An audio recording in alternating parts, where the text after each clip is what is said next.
ہے اور ہوا چلتی ہے تو مجھے ڈر لگتا ہے کہ اس بادل میں اللہ کا عذاب تو نہیں آ گیا ہے، اللہ کا عذاب تو نہیں آ گیا ہے۔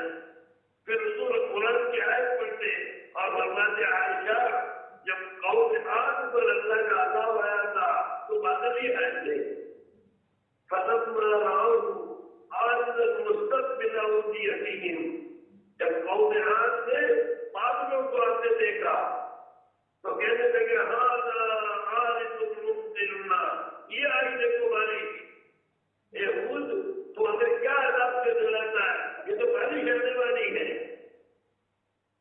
آواز آئی بارش نہیں آئے گی، یہ بادل عذاب لے کر آیا ہے۔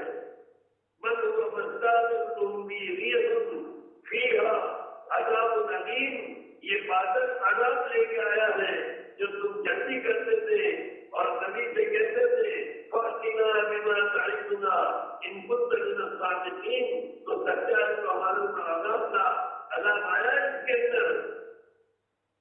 تو پھر اس کے اندر سے کیا ہوئی، ہوا چلی، سَخَّرَهَا عَلَيْهِمْ سَبْعَ لَيَالٍ، 7 رات ہوا چلتی رہی، وَثَمَانِيَةَ أَيَّامٍ، 8 دن تک، 7 رات اور 8 دن تک اتنی تیز ہوا چلائی اللہ پاک نے کہ 60 رات لمبے بدن، 60 رات لمبے قد کے انسان، یہ کون ہے؟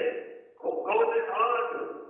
اللہ کہتا ہے کہ ایسی قوم کو میں نے پیدا نہیں کی تھی، لم يخلق مثلها في البلاد، ایسی قوم تو کبھی میں نے پیدا نہیں کی تھی طاقتور، 60 ہاتھ لمبے بدن اور 20 ہاتھ چوڑے سینے۔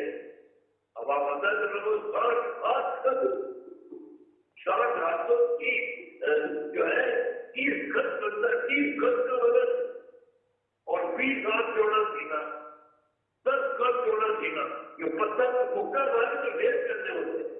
بڑے بڑے جو درخت ہوتے تھے، نیم اور پیپل ایسے درخت ہوتے نا، وہ یوں تو پکڑتے اور اکھاڑ دیتے ہیں، اس کی طاقت یوں کہتا ہے۔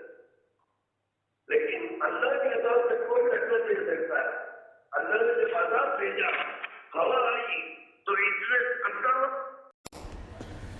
Thanks for watching. Don't forget to like, comment, share and subscribe to Al Wahid channel.